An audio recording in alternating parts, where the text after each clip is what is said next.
This time, whatever we want, we talk about The Flash. Spoilers, major, huge big spoilers ahead. This is our review and reaction to DC's The Flash. Their time comes down in the description. If you'd like to jump around at different points in the episode, we talk everything from all the Batman in this to spaghetti. Enjoy! Welcome back to Whatever We Want. We review content across all memes and media, movies, TV shows, video games, and beyond to give you the most interesting behind-the-scenes insights, storytelling techniques, all that jazz, and more. We go over everything from Disney, Pixar, DC, Marvel. Without further ado, let's jump right into it. Boosh, Dan, let's do the fastest podcast alive ever. Oh my gosh, bam. I'm just kidding. I cannot keep up that energy for more than the 2 seconds I just did that. So in the movie, The Flash ran really fast. And you turn on time, and then Batman, and then there's another Batman, and then So we're talking about The Flash. Hence, for our video viewers, you can see I'm wearing my Flash T-shirt that I should have worn to the movie that I saw when I saw it last night, but I forgot I had it until this morning. So I forget. I think I wore a Dodgers shirt last night, so very not Flash themed. So yeah, what did you think overall of this movie?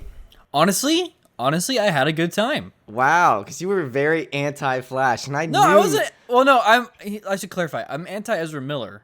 Yeah, I know. Right.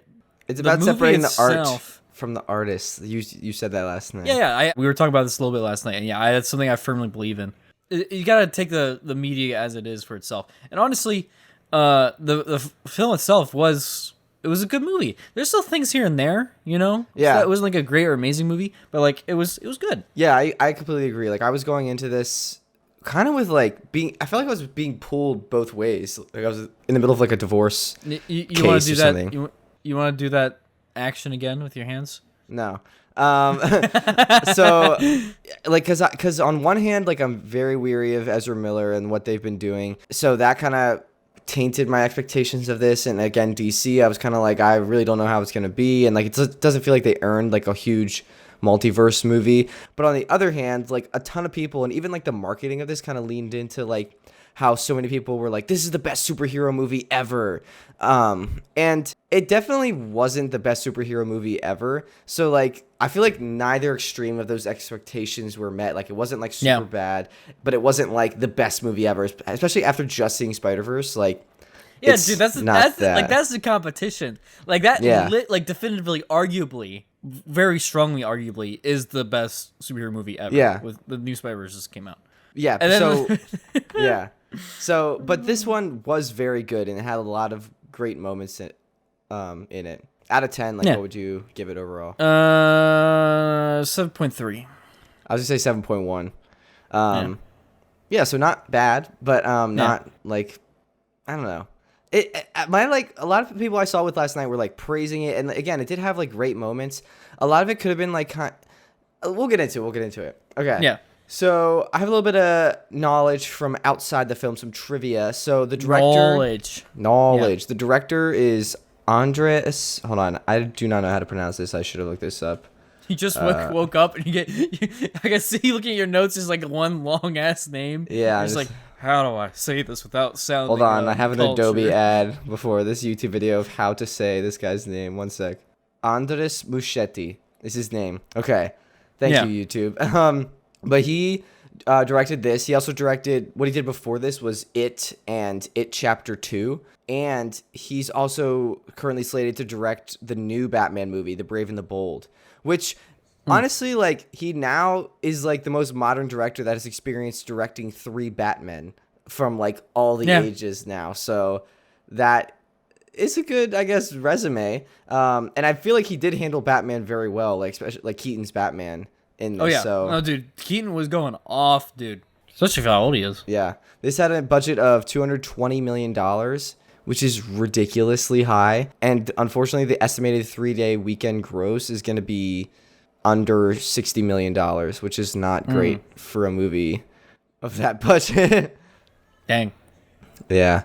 Let's get into the characters. So we've got the Barrys. We got Barry. And we got Barry. Future and past Barry. What'd you think of them? I thought it was cool. It was interesting to see like a character interacting with a previous version of himself that was technically also an altered version of themselves. You know? Yeah. I mean, we've seen similar things with other. I feel like media in general right now is like on this weird like time travel / multiversal. Yeah. Like season, I guess you could call it right now. Yeah. So like I don't know, it's just like another version of the same story, and you're just again trying to redefine like how does like time travel and like the multiverse work and all that. Right. Which again, even this they didn't even define technically right. Wait, what do you mean technically right? Like, there's no correct explanation like that we No, know. I mean like within their own definition. Oh, okay. Here's what I mean by that, because like they had like the spaghetti analogy and all that. Yeah. Right. And they're like, oh, you go into another universe, but that wasn't what was happening because the other you had the collision of other universes, right, at the end, right? Like colliding, right? Those were definitively different universes. Like if you're thinking like New 52 kind of logic, right? So technically, by making a change like Barry did, he's altering the timeline of that universe. Gotcha. Right. Okay. So it's not necessarily a new universe. It's just the same spaghetti. Yeah, it's the same, but just strand, turned but it's differently. Wiggly. Yeah. I really like the dynamic between the two Barrys. Like, it's like a weird, unique way to like kind of retroactively do an origin story in like a new light. Because like, we didn't get the origin story because they've kind of rushed him into Justice League, but that we kind of got an origin story in this because like the old veteran Flash loses his powers and is with his younger self, the younger version of himself when he gets his powers. So he kind of like teaches him at like a super accelerated rate, like this incredibly fast crash course masterclass of like how to be the Flash, which like is interesting because like maybe, as we see, that's kind of a bad thing because he doesn't learn any of the responsibility, and it's because he doesn't have the experience of his mother's death. That doesn't motivate him to like become a hero. Like he just wants to save his mother, and like eventually becomes like the purple old Flash like at the end. But it's really cool. I think that dynamic of like seeing this guy without the responsibility, but like learn really quick how to be the Flash through the lens of like what the future Flash has like learned. It's like a unique way to do an origin story that we haven't really seen before. Yeah. Which whenever you do something new in this like world, like the superhero genre is really cool because like everything under the sun feels like it's been done. Oh, also just like the effects of like the two Flashes, like the same actor, like Ezra Miller, having to be in the same like every scene. It was really well done. It was really well done. And I know it's like a simple like cloning effect, but as soon as you start adding motion and like all the complexities of like visual effects and like complexities of superhero films into that, like it can get really complicated. But like they were interacting together very well, and like the timing was really good. Yeah. I also liked that for the entire film, I was just thinking, like, when is his tooth going to fall back out? Because I saw he super glued it, so I was like, when is that payoff going to happen? And I was really, when did it happen again? It was kind of at the end of the courthouse scene. What, when he lost his tooth? Yeah.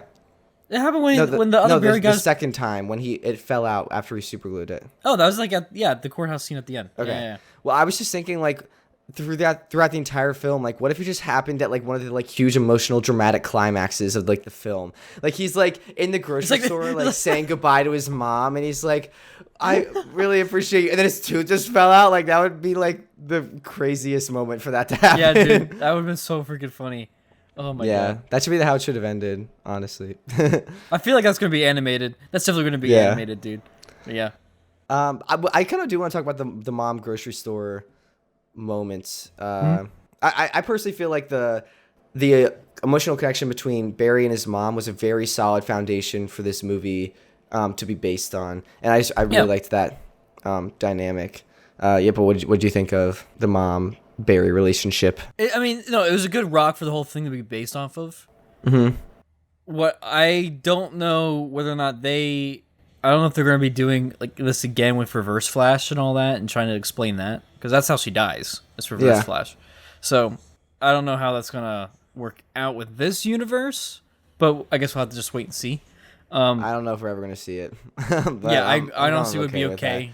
I'm kind of glad they like. I feel like they didn't need to show that because that didn't serve the story at all. Like we got through the whole story without knowing that. So like, I really liked the grocery store moment, like at the end when he says goodbye to her. A lot of my friends I was seeing it with like actually teared up at that, so that hit home for some people. What do you think about the twist that like young Barry became the purple Barry that originally punched him out of the Speed Force? It's the blueberry. He is the blueberry. He's the blueberry, and then he becomes the purple berry. Yeah. No, I thought it was I like as soon as Blueberry becomes Purple Berry and punches Yellow Berry. Yeah. But no, like as soon as like what was it? Like it was predictable, you know. It's what I'm trying to get at. Like I forget when I knew it, but like I knew it like way early on. I was like, oh yeah, he's gonna become that one. It was like I was like, it could be like Zoom. It could be like their version of like reverse. I thought it was like maybe one of those like Reverse Flash or like Zoom or something. But then like in my mind I was like, it's probably Gonna be Barry, like some loop. Yeah. And then as soon as he got the first thing in his arm, I was like, it's Barry. Like, oh, confirmed. It's Barry. Yeah. Yeah. But yeah, I think it was cool that it like tied it all to him. Like I'm glad it just wasn't like some random Zoom or Reverse Flash that they just kind of threw in at the end, and like it kind of forced him to learn a lesson, and that like even young like Blueberry was the one that kind of broke the cycle and like sacrificed himself. I thought that was very cool. Yeah, saved the multiverse or all the worlds from colliding. Let's talk about all the worlds colliding and like all of those crazy characters in there. Dude, Nick Cage. Yeah, dude. When we saw the like long hair at first, like when it like was the first shot, I was like, oh, is that like a Supergirl? Because I just saw it was like kind of far away, and I just saw the like long hair, and then like I saw like just a flash of his eye when like the spider crab thing like brushed by, and I was like, it's Nick Cage, and I think I was like one of the first ones in my theater to notice it because I was like, and no one else reacted, and then like 10 seconds later when it actually was like the full shot of him, everyone was like, yeah. Yeah, but that's just cool. Like for anyone that doesn't know, like Nicolas Cage I think was like casted, or like there was talks they were gonna do a Nicolas Cage Superman project, and he was gonna have like a long hair kind of like mullet style thing like what we saw there like in the early 2000s, and then it got scrapped and never saw the light of day. So it's cool that they like brought that as like an alternate universe thing. I think also in that sequence we had I think it was John Wesley Shipp's Flash, who was like the original Flash from the old TV show. It was also Barry's dad. In the old TV show, but also in the CW show. Flash CW, yeah. Yeah. That's what I was trying to think of, yeah. Yeah. Also Christopher Reeve as dude. Superman was there. That was crazy. I was like, dang, dude. And I believe her name is Helen Slater. She's the original Supergirl. Apparently, my roommates said that they heard that Grant Gustin was also apparently filmed for that sequence to be like one of the Flashes running, but I think they scrapped it. Like apparently, like a lot more was filmed that they had to cut. I'm just curious, like why they did that or like what led to that decision. But that would have been cool if we saw him. I don't know. I feel like they were on the verge of like being too much like it's just fan service. So I think maybe they strategically cut that for that reason. And if they did, I think that was a good call.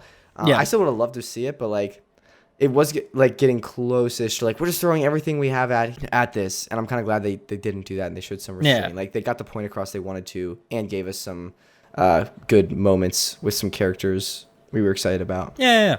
All right, Michael Keaton Batman. Next character I want to talk about. One of the best characters, probably one of my favorite things of this film. I loved, again, how he was the one that just explained the timelines through spaghetti, showing how, like, it was very clear to me, like, how the past could change because of that, like, visual analogy. Yeah. What were your thoughts on him? And I thought he was great coming back as Batman, man. Also, just seeing him, like, originally, like, as like Hobo Batman or Hobo Bruce. Yeah. Hobo Bruce. Oh, dude, that was great. And then I also love the dynamic there of like Barry's like our Barry, like Yellow not Barry. having his power. Yeah, Yellow Barry. Yeah, we'll say that. Yellow Barry like didn't have his powers, right? So he's just like he's thinking he's able to like dodge and do stuff, and he like wasn't able to. Just gets hit by a broom, and then Blueberry is like able to just it was really cool. Like there was like a visual callback like parallel to when the Bruce from Justice League like throws the batarang at Barry, and he like dodges it, and this time it's the Bruce throws like a frying pan, like a pot at him, and he like dodges out of the way. Like, whoa! I thought that was really cool. That was like the exact same setup for the shot. I was like, that's a really cool Easter egg callback. The Batcave, like the music, dude, everything there. Him being able to like just use modern like techniques, so he's not so restricted in like the Batman costume from like back in the day. But I like how they still paid it like because he can't like turn his neck that much still, so he's still like going like from the shoulders, just like like I'm a big guy. Yeah. And even when like Barry uses the altered Batman suit and he like turns his head, like his whole face is like smushed. Yeah, but no, like there what was it later on? Like he had to rip off the bottom part of the cowl. Yeah. He's like, I Yeah, gotta that use was my cool. neck, man. Yeah. Yeah. Supergirl. What do you think of Sasha Cal's I keep on seeing all portrayal? these memes of her and like What? like that, like where there's like the me and the boys looking at the set photos of her in her Supergirl costume, and they're just like, Oh, like from Bullet Train? yeah. Gotcha. Okay, so Yeah. Daniel's sexually attracted to her. Thanks for No, that. I'm just tidbit. saying. I just keep on seeing the memes. That's all I'm saying. But no, I think she actually did a pretty good job for as short of an experience Daniel, she had. For You page is tailored to what you keep viewing and want to see. So Yeah, like comic stuff, dude. Like that's just comics and memes. That's not like putting anything out in the world. Anywho, no, but no, like yeah, she did a good job. she did a really good job. It's kind of sad because like we're not gonna see her again as Supergirl, right? So like, I actually have some interesting tidbits about that. We were originally supposed to see her again. So I first wanted to say that like apparently Henry Cavill saw the film early and like she asked him like how he thought she did, and he said that he told her that she did a good job with this portrayal. So Henry Cavill stamp of approval. that's awesome. So I have some interesting tidbits about the George Clooney Batman. Yeah, so apparently they filmed 3 different endings for the Flash movie before they ultimately went with the one where George Clooney showed up as Batman. Oh, Apparently they had to like film so many because DC's plan and like management kept shifting when this movie was like getting worked on. So originally, before Warner Brothers was bought by Discovery, instead of Clooney, they shot an ending where this movie's Supergirl and Michael Keaton's Batman actually show up at the end on the courthouse to show that Barry actually didn't successfully reset the timeline like he thought he did.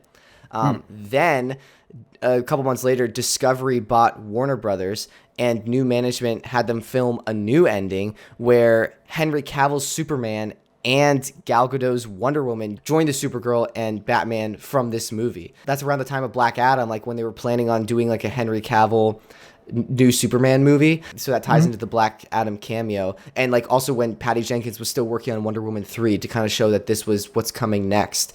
And that they were still all in the same universe. So that was the second ending. Then a couple months later, James Gunn and Peter Safran were hired and took over DC, and plans changed again. And since they were resetting everything, they had to get rid of Cavill and Gal Gadot because they got rid of the Henry Cavill Superman and Gal Gadot Wonder Woman projects. So they had to shoot a new ending. And they ultimately went with George Clooney because they were resetting. So they weren't going to bring in this movie's Batman and Supergirl, but they still wanted to show that this reset changed stuff. So that's why they ultimately went with the George Clooney ending. Does that make sense? interesting. Yeah, no, I get that. That does make sense. It's a lot of hoopla. It's like, Yeah. literally, I could just hear the but that's like the process of them like going through like, Yeah. how are we going to do this? How are we going to end this? How are we going to end this? Yeah. Oh, They actually man. shot that George Clooney ending like in January of this year, like a few months ago. Dang, dude. Yeah. And that's the ending we got, which was really cool. I It's freaking got that cool? spoiled for me though on TikTok. Just like Oh, no really? warning, no spoiler warning. I got swiped and George Clooney was there, and it was like Batman. And I was like, in the Flash. I was like, what? It was like the Friday it came out. I was like, come on, guys. Did you stick around for the end credit for with Aquaman? though? Yeah, getting ready for Aquaman 2. So they're getting rid of all the other ones, but they're keeping Aquaman for Aquaman 2. I don't know, man. I don't know. This is the biggest fault of this movie, honestly, because it was also hyped to be like this big reset, which technically it is, I guess. But like, if you're gonna reset the universe, right, for like the main DC like movie universe, right? But they have Aquaman 2 coming out. I don't so care. They have to market it. Just redo it. Honestly, if you want to be able to compete with Marvel and get the kind of money that they're getting, again, like you said yourself, the numbers here are not going to be like profitable or at the very least very good for this movie. They're eh. But the thing is, if you want to do it legitimately right. Yeah. Like that's one of the reasons why the Batman. Like, how did the Batman perform money wise? I don't know. I think it was pretty good. The Batman. Gross. I'm not saying it needs to be like that universe specifically, but just doing it in a way like that, where you're able to have the characters. $365 million. And how much was Batman budget? Have their own vibe. It's like 200 million. Oh no, wait, no. It's saying it did 771 million now. What the fudge? Maybe that was just opening weekend. Oh no, that was 365 domestic gross, so that's just U.S. Okay, so yeah, it made like 700, almost $800 million total, which is really good. Yeah. So So who knows? Maybe The Flash will have a cult following in coming weeks before it goes out of theaters. I don't know. yeah, I don't know, but you know what I mean, right? Like I feel like again, like I keep on thinking back to like the DC animated series and all that stuff, right, dude? Like that Yeah, was we were peak. talking about that. The yeah. storytelling in that was amazing, and they had it set up perfectly with how the world was with the relationships with the characters and all that. Why is it so Yeah. hard to do that again? But It just feels like this one wasn't like earned. I keep going back to that. Like yeah. it's like we're doing this huge reset, and it's like, what are we really like resetting? Like, I don't know. It's But, half-assed. That's what it feels like. It feels like it's half-assed. I wanted to shout out my roommate Michael for sending me the article about that 3 ending thing like last night. I was like, oh, this is kind of cool. I was actually, when we were playing Rocket League, that's why I was tabbed out a few times, because I had the article pulled up on my one I was like, side. why is he stopping driving? And I was listening to it. Like I was listening to it, the audio version, so I could understand it. And I didn't really process it. I didn't really process it because we were playing Rocket League, so then I like read it while I was on the toilet yesterday. Nice.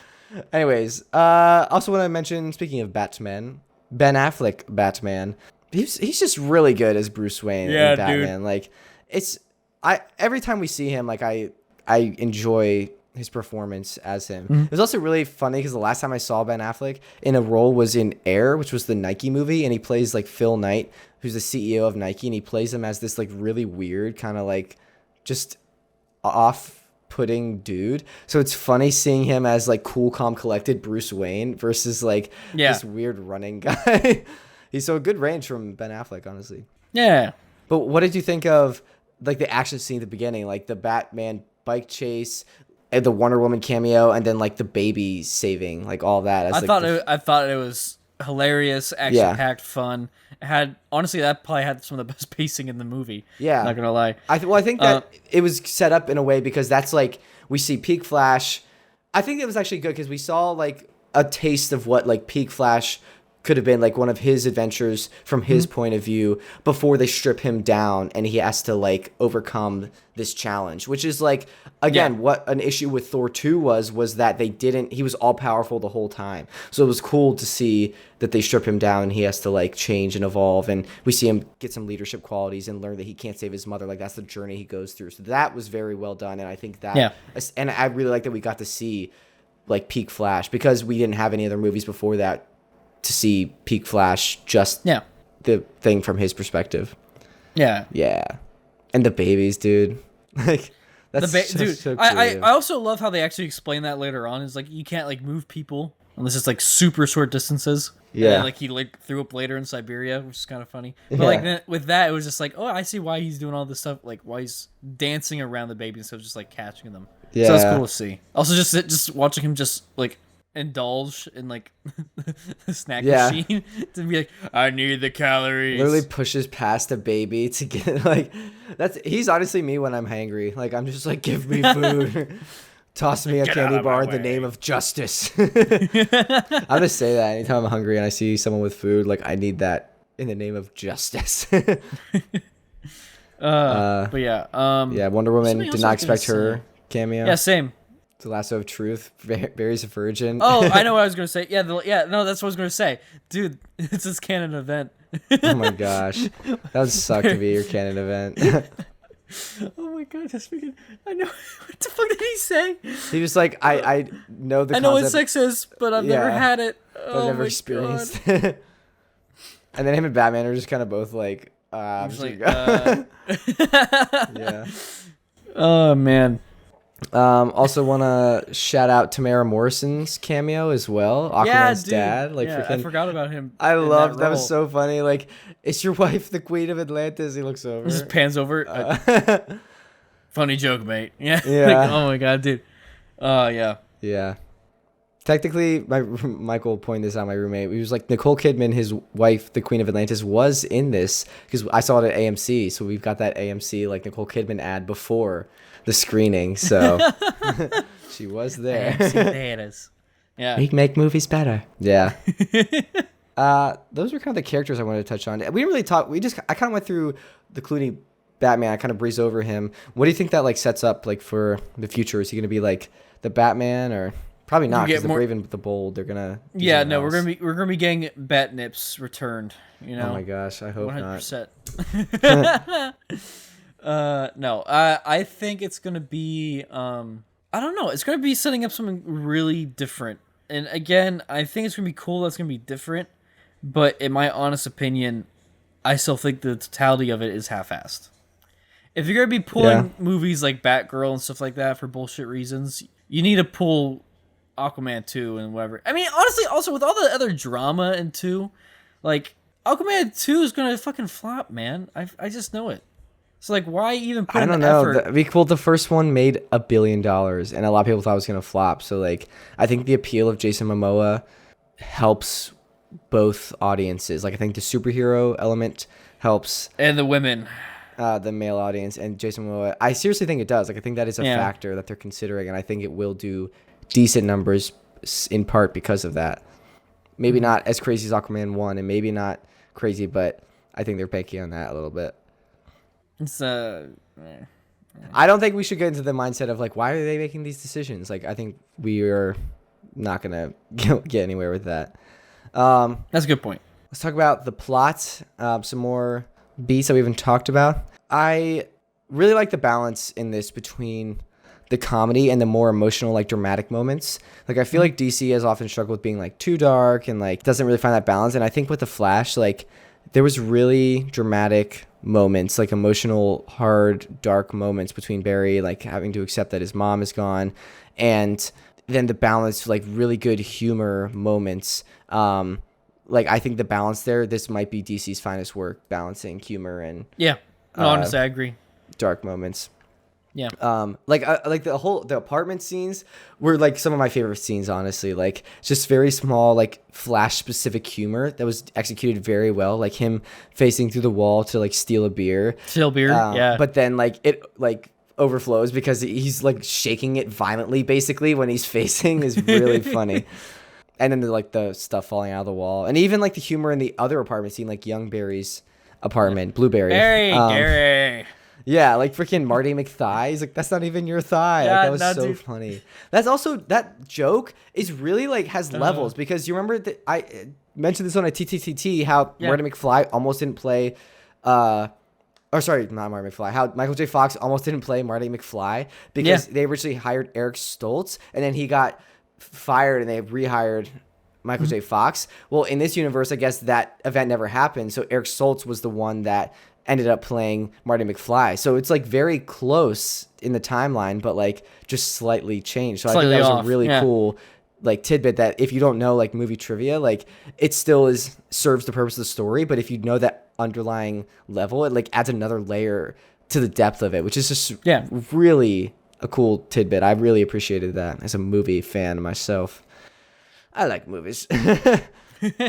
Now imagine though in universe though that it still actually was Fox. Michael J. Fox, and that guy just got a tattoo. And they actually just got it wrong. Yeah. Yeah, all of them were just like high and maybe in that universe it's like it was just more of a bigger deal. It's like more well known that like Eric Stoltz got like ripped off for the gig. And maybe like the Back to the Future like ended up being like bad because of that, and like or being bad in this universe. So like they're like there's like a whole movement like release the Stoltz cut or something like that. I don't know. Oh my god, dude. Yeah, just speaking of the comedy though, another one of my favorite moments was him when he loses his powers and he's like testing out if he can run, and he's just like flailing around, like running around the room. And you know what? I've been thinking a lot. I always crap on his running form because it's like it's the least aerodynamic thing ever. But I was thinking, I was like, why have they made this choice? And I'm thinking maybe this is just me trying to reach after years of thinking about this. Because like a proper running form, you're supposed to like keep your arms kind of to your sides to reduce how much kind of like external energy you're using. Because like this takes a lot more energy than like keeping like this. I'm thinking maybe they're doing this, keep like swinging their arms out like crazy to reduce the friction of like his arms rubbing against his side. So because if he's doing that like a ton at superhuman speeds, wouldn't that like heat up or like maybe like burn his skin? That's just a potential theory I have. Yeah, I guess. Here's how I always rationalize it, right? Because you gotta think of it like this: if he's going to be able to go at the speed to break the fabric of space time, air's not technically going to be a problem for him, especially if he's tapping into the Speed Force. So really, I think what the form is doing is it's helping him build up. He's using more distance to get More electricity? charge. Yeah. Okay. That's what it is. That could be it. I still don't like his running form. And it's really funny that they highlight that in the scene when he's just like flailing around the police or the like forensics Imagine lab. if that's just how Barry has always ran, so he just runs like that. But if he actually like ran properly, like how much faster he would be. Yeah. He actually just like explodes the multiverse. But you know who's even faster than Barry? The SpongeBob guy. I saw that meme. Yeah, I saw it earlier today. The Quickster. Yeah. Not even the cameraman, man. It's Yeah. Quickster. So I kind of want to comment on the visual style. Some people were like kind of complaining about there was like some spotty VFX moments, and there definitely was a little bit. But like, I think the one thing that I have heard some people just discussing is like when he's like in the sphere like of the Speed Force, and like it's kind of like the people outside is a little uncanny valley-ness, which I think was a distinct choice. Like they chose to do that. They said they said something on Twitter or something like that where they said that's on purpose.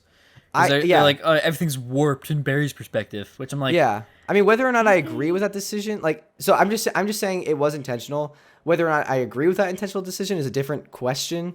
But it was a cool concept, like the sphere, and like I understood like going back in time, and like the sand was a really cool visual metaphor because we kind of associate that with time.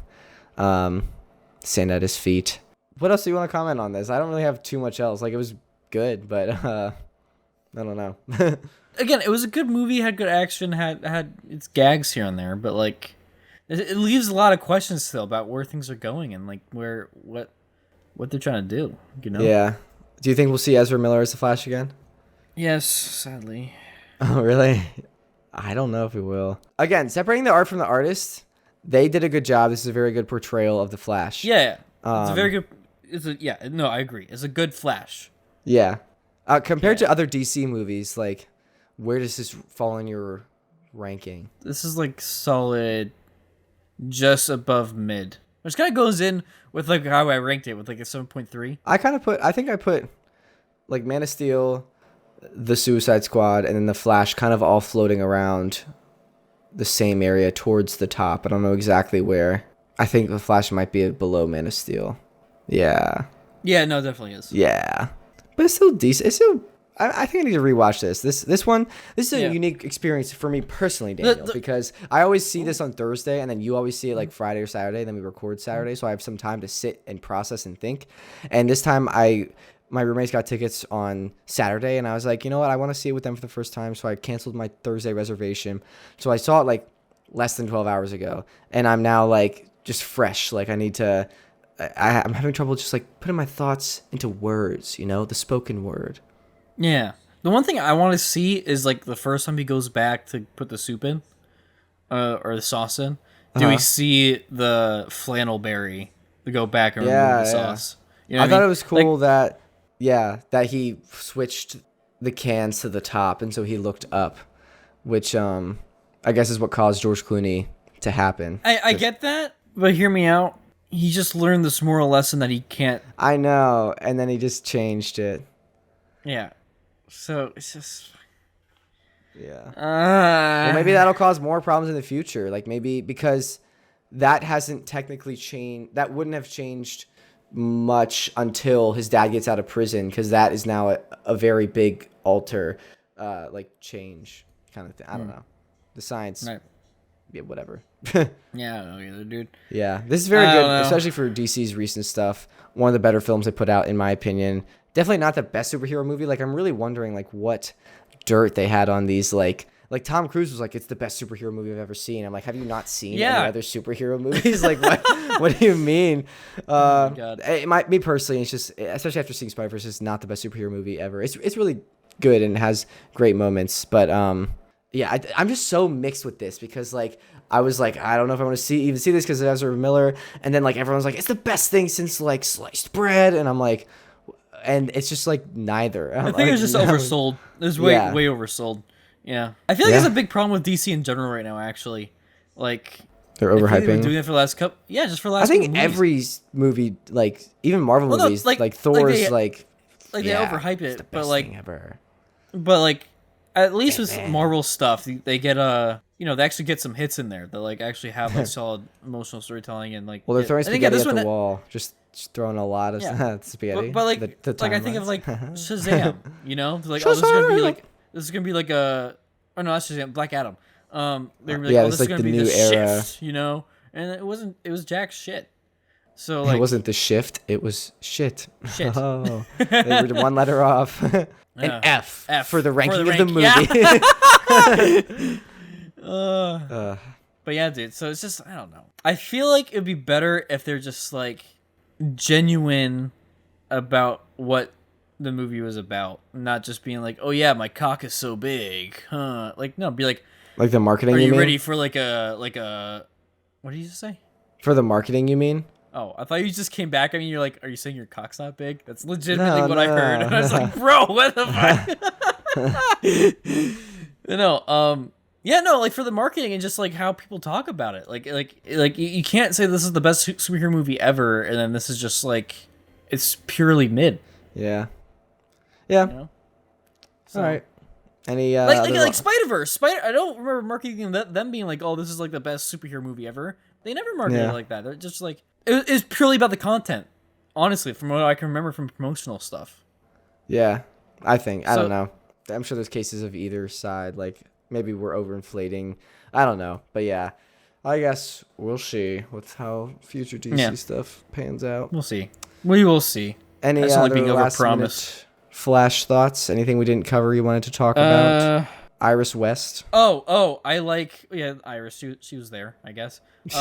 But no, I liked the homage to Flashpoint where they had to try to get Barry's powers back, and then like he gets electrocuted. Yeah. And then like he gets just toasted, dude. Yeah. He's like, do it again. Like that shows like, man, he's dedicated. Like, I mean, what else is he gonna do? He's either gonna try to get his powers back so he can go home, or he's gonna be stuck in this universe. So I guess that was his only option, was to just keep getting electrocuted. Yeah. All right. Ready to jump into the next segment? Yeah. What do we got? I actually don't really have a TTTT or like a draft or anything quirky. Do you have a quirky query or food for thought? Wait, what would be your go-to like high calorie food if you were the Flash and had to like eat something very quickly?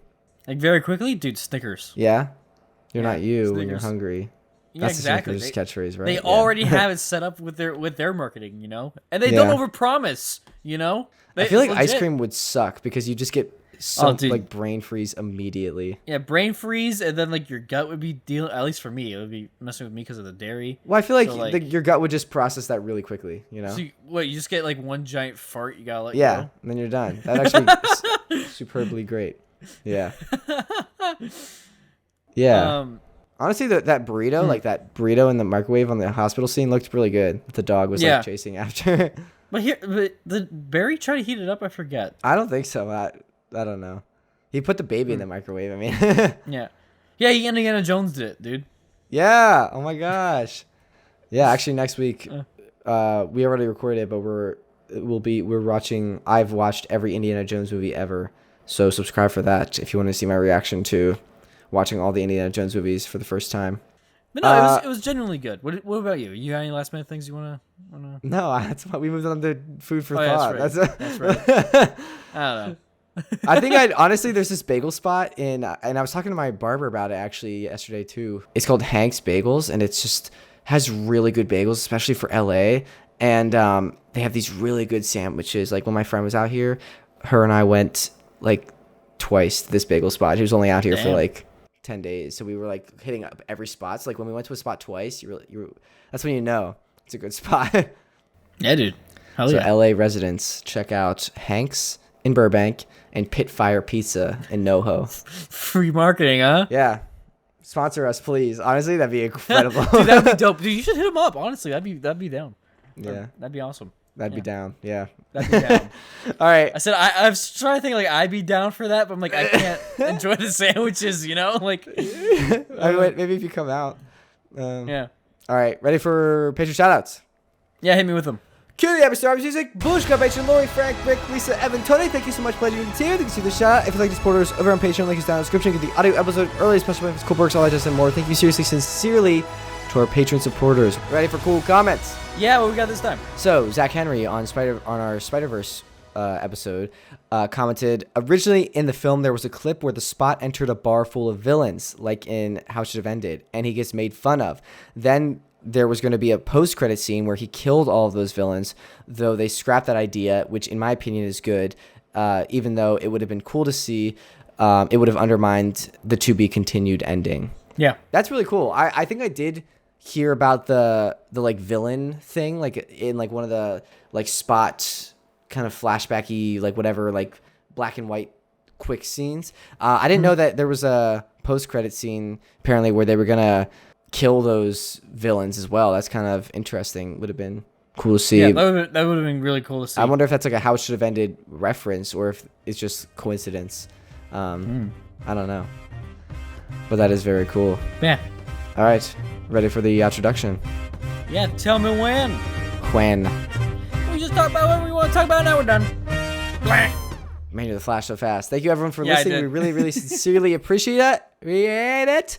We'll be back next time for I have watched every Indiana Jones movie ever leading up to Dial of Destiny. And then the Dial of Destiny comes out the next week. So stay tuned for that. Please like, subscribe, all that jazz. Thank you. Goodbye. Bye.